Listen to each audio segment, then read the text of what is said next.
तुम हो तो मैं हूँ। एक ऐसी प्रेम कहानी जहाँ पति पत्नी दोनों सही हैं और प्रेम अपनी पराकाष्ठा तक पहुँचता है। प्रेम सिर्फ आई लव यू कह देने का नाम नहीं होता। प्रेम वो है जहाँ दो लोग एक दूसरे के लिए नहीं बल्कि एक दूसरे के साथ जीते हैं।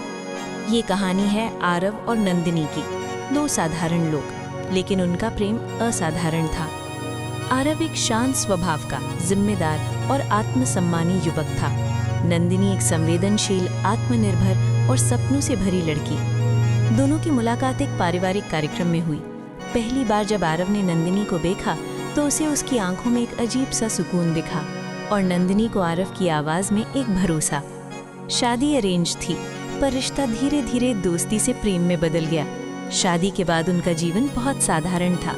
एक छोटा सा घर, EMI, जिम्मेदारियां, लेकिन खुशियां बहुत बड़ी थीं। सुबह की चाय साथ में, रविवार को साथ खाना बनाना, रात को छत पर बैठकर भविष्य के सपने देखना। नंदिनी कहती, आरव, अगर कभी मैं तुमसे नाराज हो जाऊं तो क्या करोगे? आरव हंसते हुए कहता, तो तुम्हें मनाऊंगा, क्योंकि तुम नाराज नहीं, मेरी जिम्मेदारी हो। दोनों एक दूसरे की इज्जत करते थे। कोई बड़ा त्याग नहीं, बस रोज रोज छोटे छोटे त्याग। शादी के 3 साल बाद आरव की कंपनी अचानक बंद हो गई। घर की आय रुक गई, EMI, खर्चे, समाज के सवाल। आरव टूट गया। वो खुद को असफल समझने लगा। एक रात उसने कहा, नंदिनी, शायद तुमने गलत इंसान से शादी की। नंदिनी की आंखों में आंसू थे, लेकिन आवाज में दृढ़ता। गलत? अगर तूफान में नाव हिलती है तो क्या नाव गलत होती है? आरव, हम हैं तो रास्ता भी होगा। अगले दिन नंदिनी ने अपनी नौकरी बढ़ा दी, ओवरटाइम करने लगी, घर भी संभाला और आरव का आत्मविश्वास भी। लेकिन उसने कभी एहसान नहीं जताया। कुछ महीनों बाद नंदिनी की तबीयत बिगड़ने लगी। लगातार थकान, कमजोरी। डॉक्टर ने बताया उसे गंभीर बीमारी है, लंबा इलाज चलेगा।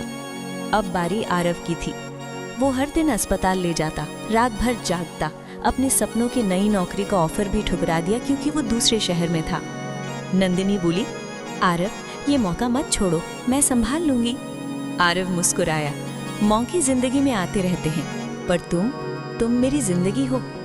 इलाज के दौरान दोनों चिड़चिड़े हो गए, थकान, तनाव, डर।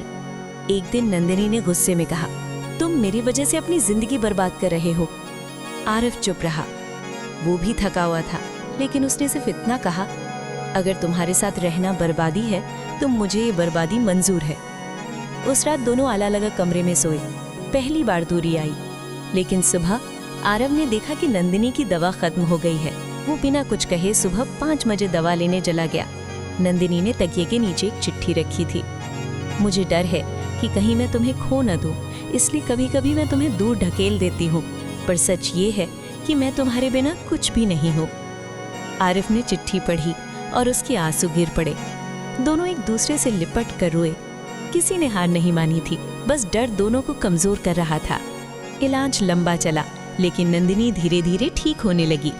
एक दिन आरव उसे उसी छत पर ले गया जहां वे पहले सपने देखते थे। वहां उसने एक छोटा सा सरप्राइज रखा था, कुछ लाइट्स, उनकी पुरानी तस्वीरें और एक अंगूठी। नंदिनी हैरान थी, ये सब क्या है? आरव घुटनों पर बैठ गया। मैंने तुमसे शादी समाज के लिए की थी, आज मैं तुमसे शादी अपने दिल से करना चाहता हूँ। क्या तुम फिर से मेरी पत्नी बनोगी? नंदिनी रो पड़ी। हर जन्म में। दोनों ने फिर से एक दूसरे को अपनाया। कुछ साल बाद आरव ने अपनी मेहनत से नई कंपनी शुरू की। नंदिनी पूरी तरह स्वस्थ हो गई, लेकिन उनकी असली जीत पैसे या सफलता नहीं थी। एक इंटरव्यू में आरव से पूछा गया, आपकी सफलता का राज क्या है? उसने मुस्कुराकर कहा, जब जिंदगी ने मुझसे सब छीन लिया था, तब एक इंसान मेरे साथ खड़ा रहा, और जब उससे उसका स्वास्थ्य छीनने की कोशिश हुई तो मैंने उसका हाथ नहीं छोड़ा। हम दोनों सही थे, क्योंकि हम दोनों ने कभी एक दूसरे को गलत साबित करने की कोशिश नहीं की। नंदिनी पास खड़ी थी। उसने बस इतना कहा, प्रेम में जीतने का मतलब है साथ रहना। सच्चा प्रेम त्याग से बड़ा होता है। सच्चा प्रेम मैं सही हूँ से नहीं, हम सही हैं से बनता है। आरव और नंदिनी की कहानी यही सिखाती है, जब पति पत्नी दोनों एक दूसरे की इज्जत करें, एक दूसरे की कमजोरी को ढाल बना लें और हर परिस्थिति में साथ खड़े रहें, तो वही प्रेम की पराकाष्ठा है।